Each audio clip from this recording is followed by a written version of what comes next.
A continuación, va a hacer uso de la palabra el doctor Germán Alarco, que ha sido presidente de CEPLAN, Centro de Planeamiento Estratégico, ex miembro del directorio de Petro Perú y un destacado intelectual. Queremos informar a los jóvenes que están presentes hoy día que, como es usual en el Congreso, se está transmitiendo directamente por el canal del Congreso todas las intervenciones. Doctor Alarco. Muchas gracias a Manuel por la invitación. Es realmente un gusto encontrarme con dos colegas y con otras personas a las cuales no veíamos hace mucho tiempo. En tercer lugar, agradecerte por doctorarme. La verdad es que soy simplemente maestro en economía y lo digo claramente porque si no, después vienen las... Así es, los problemas. Quiero ahora abordar el tema de la ley juvenil, pero desde otra perspectiva. Voy a tratar el tema desde la perspectiva económica. Si quieres, pasamos. Adelante. ¿Cuáles son las ideas principales de esta presentación? La primera es, voy a ir al centro del asunto, es que efectivamente esta ley, y no me voy a meter mucho en el tema porque es un tema más legal, de derechos, no solo discrimina, sino que también es inefectiva. Se ha comentado ya el tema, el por qué es inefectiva, porque si yo tengo un sistema que genera, entre comillas, sobrecostos del 5% y otro de 14%, pues obviamente se va a orientar a que se emplee personal con el sistema menos costoso. Pero no solo eso quiero transmitirles, sino que es dañina para el sistema económico. Eso como primera idea básica. La segunda idea básica que quiero transmitir es salir en defensa de los economistas, porque obviamente cuando uno revisa los medios observamos que hay mucha presencia de abogados, pero a los economistas ni espacio nos dan. Los que somos críticos no tenemos espacio alguno en los medios. Y en ese sentido yo quiero señalar que estas propuestas laborales del gobierno se fundamentan, sí, en teoría económica, pero en teoría económica, diríamos, de raíz neoclásica. Esto es, cuando nosotros revisamos lo que es el espectro de la economía, sabemos que como cualquier otra carrera profesional tiene teorías, escuelas, le decimos paradigmas de política económica. Esto es, diferentes formas de ver, analizar y recomendar sobre la realidad. Cuando uno examina esta propuesta laboral, al igual que todas las propuestas en el ámbito económico de los últimos gobiernos, las incorporamos claramente en el paradigma neoclásico neoliberal. Esto es, salgo a defender a los economistas porque los únicos que salen en los medios son los de esta escuela. La tercera idea que quiero transmitirles es que esta teoría económica, que es la que predomina en casi todos los medios, yo le llamo estándar, tiene problemas en términos de su conceptualización, en su forma de ver esta realidad de manera inadecuada y por tanto de recomendaciones de política económica con problemas. La tercera o la cuarta idea que quiero transmitir en defensa de los economistas es que criticar la ley laboral no implica hacer demagogia ni populismo económico. ¿Por qué? Porque esa es la salida fácil de los medios.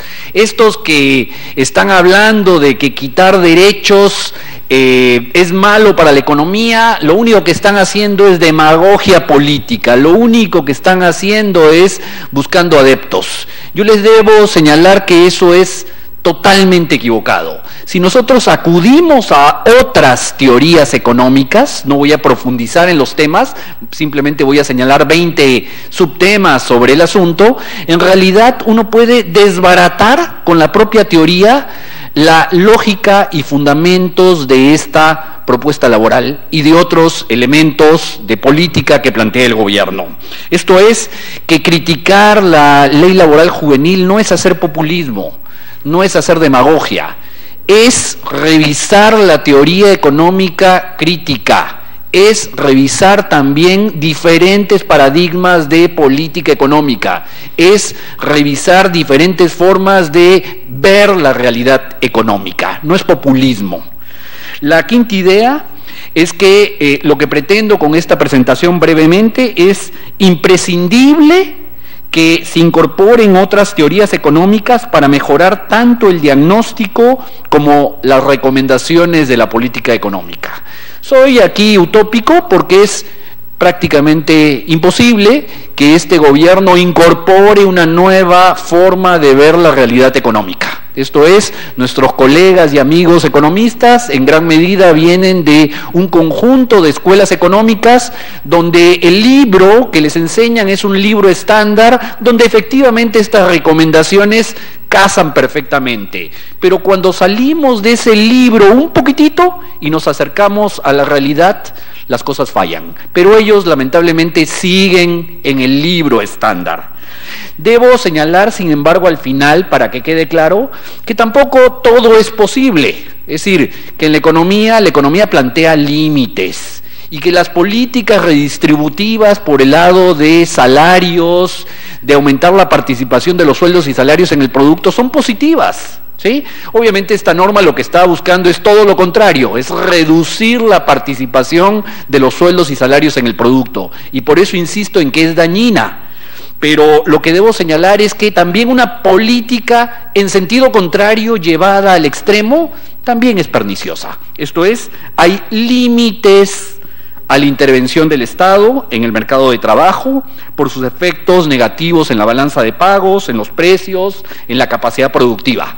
Pero obviamente esta no es una discusión relevante en la coyuntura actual, porque como lo planteó el profesor Neves, de lo que se trata es quedarnos siquiera con estas normas laborales ya liberalizadas de la época de los 90s y no permitir que se avance en la flexibilización como lo está pretendiendo este gobierno. En ese sentido, estas son las ideas básicas que quiero transmitirles brevemente. Siempre dedico mucho tiempo a esto porque es importante para dejar lo más importante sobre la mesa. Simplemente muy rápido, en la siguiente lámina, un poco presentarles lo que dicen todos los economistas en la televisión y lo que dicen todos los economistas en todos los medios, a excepción, no quiero hacer propaganda, 2 y 1 a veces, nada más. Dicen que el salario real y el nivel de empleo se determina en el mercado de trabajo, oferta y demanda de trabajo. Dicen que cualquier intervención del Estado en este mercado, cualquiera, lo único que genera es problemas. Y por eso lo que hay que hacer es olvidarse del salario mínimo. Cualquier intervención que promueva sindicalización, no, eso es negativo para el mercado de trabajo. ¿Por qué? Porque en el libro estándar, si uno revisa los libros estándar de macroeconomía, eso es claro, directo. La oferta de trabajo, en todo mercado hay una oferta y demanda. Lo comento marginalmente, la oferta de trabajo depende de la suma de las decisiones de cada uno de ustedes entre descansar, todo el mundo desea ocio, respecto de recibir un ingreso. Así se construye la teoría. Muy interesante, muy divertido, nos enseñan fórmulas matemáticas, dibujitos y demás. La pregunta siguiente es si esa decisión en la oferta de trabajo tiene viabilidad, tiene sentido real en una economía pauperizada. Debo señalar que esta teoría se diseñó en los países ricos, en las sociedades de altos ingresos, donde efectivamente las amas de casa o los amos de casa podían tomar la decisión entre ofrecer su mano de obra en el mercado de trabajo o quedarse en casa cuidando niños o viendo la televisión. La pregunta es si esa decisión es pertinente en una sociedad de bajos ingresos. Le preguntaré a una persona de salario mínimo si va a optar entre ocio o ingresos. Entonces, yo lo que tenía como resultado para la sociedad desarrollada era una función, decíamos, una ecuación dependiente positiva. A más salario real, la gente ingresa al mercado de trabajo. Si baja el salario real, las señoras o los señores deciden quedarse en casa. ¿Por qué? Porque valoran el descanso, valoran el cuidado de sus hijos. La pregunta es si en una economía pobre como la peruana bajamos el salario real y la gente, en lugar de ofertar mano de obra, lo que va a hacer es, en lugar de retirarse del mercado de trabajo, lo que va a hacer es ofrecer más horas de trabajo. Esto es, si el poder de compra de mi salario se va reduciendo, la teoría construida en sociedades avanzadas me va a decir que pues voy a decidir quedarme en casa. Valoro más el ocio porque me pagan poco. La pregunta es, si me bajan el salario real, cae el poder de compra de mi trabajo, lo que voy a hacer es ofrecer más horas. Yo trabajaba 8, en lugar de trabajar 8 voy a ofrecer 10, 15, 20 para mantener el mismo nivel de ingreso. Y de ahí a lo que voy es que la teoría armada en los países desarrollados no tiene su contrapartida en una realidad, en una economía pobre. Cuando yo planteo una función, una curva, una pendiente positiva, en el Perú lo que hay, o en cualquier economía pobre, es una curva de pendiente negativa. Lo que estamos teniendo entonces es que lo que eran las recomendaciones de la política son efectivas en economías desarrolladas, pero no lo son cuando hablamos de economías de bajos ingresos. Y ese es un tema importante. O, por ejemplo, aquí anotábamos, dice, fijar un salario mínimo por encima del equilibrio genera desempleo. ¿Por qué? Porque estamos pagando más de lo que requiere el mercado. Pero nos estamos olvidando que este salario mínimo, por ejemplo, lo que hace es garantizar condiciones de subsistencia básicas para la población. Esto es, permite mantener el poder de compra de la población, evitando una severa recesión. Y cuando yo entrego, como en los Estados Unidos, un programa de desempleo, una ayuda, un subsidio cuando estoy desempleado, precisamente el objetivo es el de evitar esas fluctuaciones drásticas en el ingreso. No voy a ahondar esta discusión, simplemente señalarles que de acuerdo al libro de texto que manejan nuestros economistas del gobierno, y en muchas partes, intervenir, promover el salario mínimo, promover la sindicalización, procurar que la participación de los sueldos y salarios en el producto sea más alta, todas esas cosas son contrarias a la generación de empleo y al crecimiento económico. Lo que hay que hacer en el recetario es buscar, y así se deriva del libro de texto, que los salarios se reduzcan. No que aumenten, que se reduzcan. Y eso es lo que va a promover equivocadamente la contratación de más trabajadores y la generación de mayor producto. Lo que se olvidan, si quieres pasamos a la siguiente lámina, es que el salario no es solo un costo, el salario es fuente de demanda. Esto es, en la visión del gobierno, los trabajadores solo somos un insumo más, pero se olvidan que si no hay salarios, no hay ingresos, y si no hay ingresos, no hay consumo, y si no hay consumo, no hay demanda, no hay producto.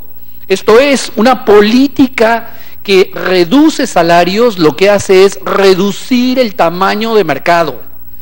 Y esto es más peligroso, y por eso insistimos en que es dañino, porque es hacerlo en circunstancias en que la demanda externa, la demanda internacional, está flaqueando, tiene problemas. Esto es, la jugada de los empresarios y del gobierno es totalmente errada. ¿Por qué? Porque quiere reducir componente salarial en circunstancias en que la demanda externa cae. Si yo tuviera demanda externa, me pudiera dar, entre comillas, el lujo, o me importaría poco el poder de compra de los peruanos, porque tengo la opción de exportar afuera. En estas circunstancias, al contrario, están matando la gallina de los huevos de oro. Y se olvidan otro detalle importante, de que la fuente principal para determinar inversión es que exista demanda. Y si no hay demanda interna, no va a haber inversión. Esto es, reducir componente salarial en circunstancias en que la demanda por los productos peruanos en el exterior caen, es suicida. Es matar la gallina de los huevos de oro. Tengo, adelante, Adelante. Son 20, por eso llamábamos 20 anomalías en el mercado de trabajo. Y hay muchísimas más. Justo cuando terminábamos este documento con mi asistente, en realidad eran como 21. Pero ya 21 suena feo, ¿no? Mejor 20. Simplemente señalar que los economistas del gobierno son enemigos también del salario mínimo. Y se olvidan que el salario mínimo es una institución que cumplió el año pasado 110 años. El primer salario mínimo se estableció en una localidad de Australia, ¿sí?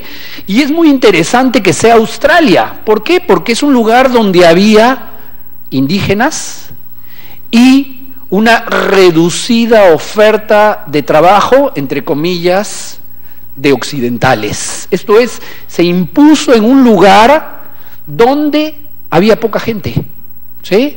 Lo cual suena raro, ¿no? Pero el tema importante es que los salarios mínimos cumplen una función social, es un derecho, está establecido en nuestra Constitución, obviamente pisoteado, pero cumple también una función económica fundamental de garantizar niveles de consumo y demanda mínimos. Y por eso cuando ustedes revisan, y es muy interesante leer, por ejemplo, el informe sobre el Estado de la Unión de Obama, de hace 2 días, van a señalar o van a observar que un tema fundamental de ese discurso es que en los Estados Unidos están insistiendo en elevar los salarios mínimos de $7.25 la hora hasta $10.50 la hora. Esto es, el tema del salario es un tema de justicia, es un tema constitucional, es un tema de derechos, pero es un tema de demanda y es un tema de la economía, lamentablemente no de la economía de quienes nos gobiernan. Ya le voy a ir cortando una idea de estas 20. Mientras los empresarios exigen que el gobierno intervenga en el mercado monetario, ahí no se enojan. Ahí quieren que intervenga en el mercado monetario fijando tasas mínimas de interés de referencia, en el mercado cambiario comprando y vendiendo divisas, en el mercado laboral, no. Ahí hay que retirarse. Ahí hay un problema de trato diferenciado y asimétrico en relación al mercado laboral respecto del trato donde sí se permite intervención estatal, como en el caso del mercado monetario y cambiario, y donde el Banco Central interviene activamente y donde ellos, los empresarios, insisten que intervengan. En uno sí, en otro no. Paso a la página 11. Esta sí no se pierde. Sí. Adelante, 11, página 11. ¿Cómo queda la teoría económica estándar en cuanto al mercado del trabajo y sus vinculaciones macroeconómicas? 2 ideas. La economía, incluida el estándar, no puede ser arrogante en sus afirmaciones, como sí lo son mis colegas economistas. No hay leyes económicas, funciones y comportamientos ahistóricos. Dependen de situaciones y condiciones determinadas. Los salarios responden a factores institucionales, condiciones del mercado de trabajo, a elementos tecnológicos, a prácticas internacionales y, una palabrita, poder. Poder en el mercado. No es un tema abstracto, donde el poder no influye, no es un tema técnico, definido por la productividad marginal. La productividad es importantísima, pero no las teorías de la productividad marginal que se utilizan continuamente, malutilizan en los diarios. Siguiente lámina, 1 minuto. Esta idea, simplemente señalar, es que han existido periodos históricos a nivel internacional donde se logró un mejor balance entre salarios y ganancias en un marco de crecimiento económico. No voy a comentar mucho esto, adelante. Se le llama el periodo fordista. Entre los años 50 y 70, la economía crecía aceleradamente. Obviamente había una serie de condiciones internacionales particulares, pero a diferencia de los 80 para aquí, la participación de los sueldos y salarios en el producto aumentaba. Esto es, si revisamos un poco de historia, obviamente los economistas que manejan esto no lo hacen, vamos a ver que han habido periodos históricos donde las circunstancias eran mejores. Adelante. Adelante, vamos a la página 17 para terminar ahí. ¿Cómo romper este círculo vicioso? Hay una necesidad clave de acudir, complementar, cambiar el paradigma económico actual. Hay que articular las piezas de un rompecabezas más complejo que el de los años 50. ¿Por qué? Porque ahora los precios de los combustibles se mueven, porque el orden monetario de los 70 se rompió, etcétera. Hay que, este es un tema clave, flexibilizar, procurar que los empresarios flexibilicen las expectativas de rendimiento al capital acorde con las nuevas circunstancias internacionales y locales. La tasa de ganancia en todo el mundo está cayendo y nosotros pretendemos llevarle la contra al mundo. No, tenemos que, ellos dicen flexibilizar el mercado laboral, yo digo que ellos deben flexibilizar sus expectativas de rendimiento adecuándose a la realidad, lo cual no significa que dejen de ganar dinero, no, que ganen dinero de acuerdo a los estándares internacionales. Nos estamos aproximando a eso y lo que quieren ellos no, ellos quieren ganar, doy los números, hace 10 años la rentabilidad era del 7% sobre la inversión, en el Perú era de 24%, ahora la rentabilidad está alrededor del 12% y lo que quieren es nuevamente elevarla más. Eso no se puede. La tendencia es hacia la baja. Simplemente señalar que hay que pensar en un cambio tecnológico incluyente de mano de obra, hay que preocuparse, el gobierno no se preocupa, los economistas que nos manejan, en el tema de la distribución tan desigual del ingreso. Hay que hacer que las finanzas estén al servicio del aparato productivo, hay que pensar en un nuevo balance, ya lo han comentado Elmer y Javier, equilibrio entre las fuerzas sociales, un nuevo consenso social con empresarios innovadores y por último, simplemente concebir que tampoco yo puedo llevar al extremo políticas redistributivas porque todo tiene un límite. Muchísimas gracias.